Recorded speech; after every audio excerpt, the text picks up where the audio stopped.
In prime time news this evening, opposition spokesman on national security Peter Bunting remains defiant amid calls for his resignation. Meat now fish prices set to increase.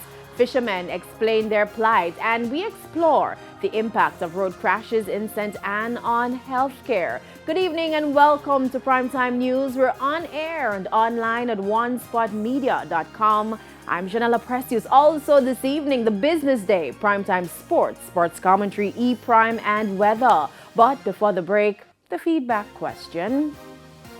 And this evening, we're asking, what are your views on calls for Senator Peter Bunting to step aside after he was named in the Integrity Commission report on the FLA gun license saga?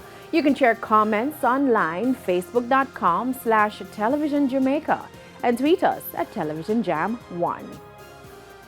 Please stay with us. Primetime News returns after this break.